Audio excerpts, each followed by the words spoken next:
Assalamualaikum warahmatullahi wabarakatuh. Saya akan menjelaskan secara singkat dan padat tentang sistem integumen. Berikut penjelasannya. Integumen merupakan lapisan luar sebuah organisme atau organ, misalnya kulit, kulit biji, cangkang, atau kulit buah. Integumen membuat lapisan terluar pada tubuh.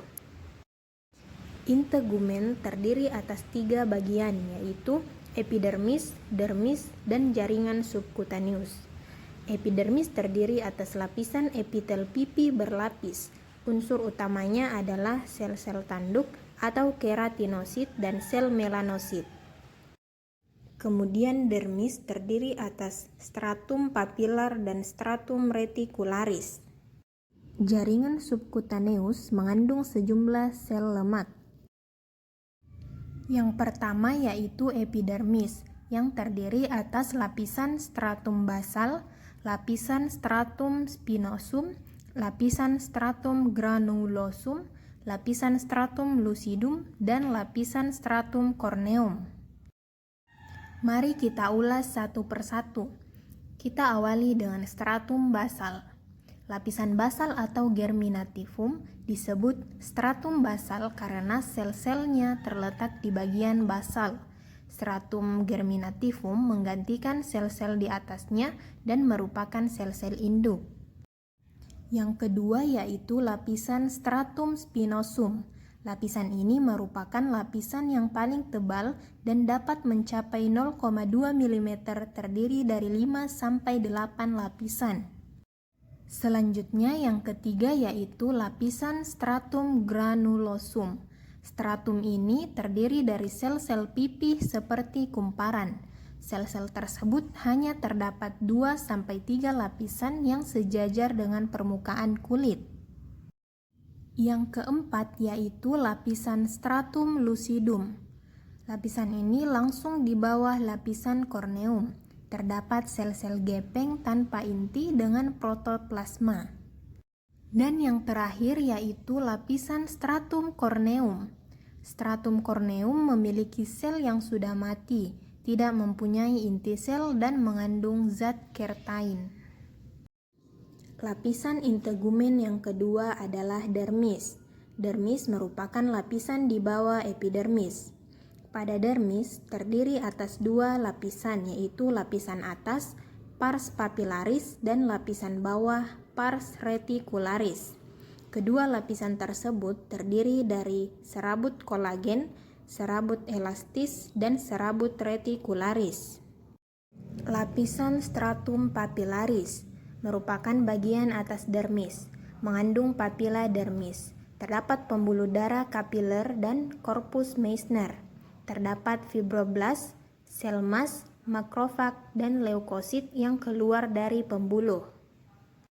Lapisan kedua dermis yaitu stratum reticularis, merupakan bagian bawah dermis, mengandung folikel rambut, kelenjar sebasea atau lemak, mengandung kelenjar keringat, dan korpus pasini. Yang terakhir yaitu jaringan subkutan, merupakan lapisan terbawah sistem integumen. Fungsi utamanya yaitu menyimpan lemak, memiliki jaringan ikat yang mengikat deris ke otot dan tulang. Jaringan subkutan juga mendukung pembuluh darah, saraf, dan kelenjar dalam dermis. Pada jaringan subkutan terdapat kelenjar minyak atau disebut sebasea gland.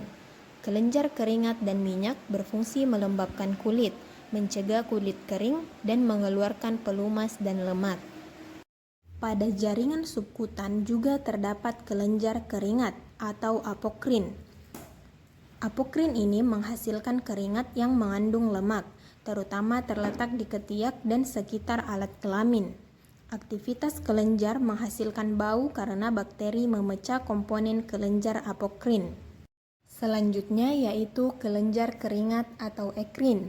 Ekrin ini tersebar di seluruh permukaan tubuh. Lebih banyak di telapak tangan, kaki, dan wajah, merupakan air yang bercampur garam yang berfungsi sebagai pengatur tubuh.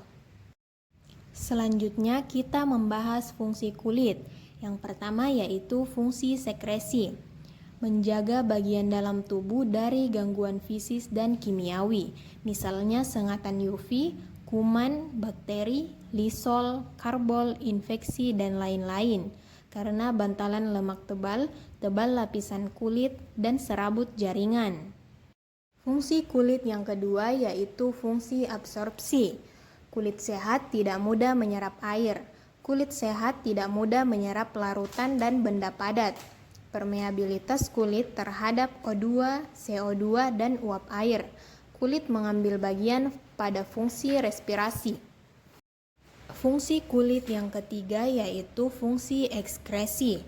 Kelenjar kulit berfungsi mengeluarkan zat tidak berguna atau sisa metabolisme, misalnya NaCl, urea, asam urat, dan amonia. Fungsi kulit yang keempat yaitu fungsi persepsi. Yang pertama yaitu respon terhadap panas, yang kedua respon terhadap dingin, dan yang ketiga respon terhadap tekanan. Fungsi kulit yang kelima yaitu fungsi pengaturan suhu tubuh, yaitu mengeluarkan keringat, mengerutkan otot atau kontraksi pembuluh darah kulit. Fungsi kulit yang keenam yaitu fungsi pembentukan pigmen. Sel pembentukan pigmen terletak di lapisan basal. Jumlah melanosit menentukan warna kulit. Warna kulit tidak sepenuhnya karena pigmen kulit, namun juga tebal tipisnya kulit, reduksi Hb, dan karoten. Fungsi kulit yang ketujuh yaitu fungsi keratinisasi. Proses berlangsung 14-21 hari sebagai perlindungan terhadap infeksi. Fungsi kulit yang kedelapan yaitu fungsi pembentukan vitamin D. Tubuh terkena sinar matahari langsung. Tubuh memproduksi vitamin D dengan membakar kolesterol di sel kulit. Demikian pembahasan tentang sistem integumen.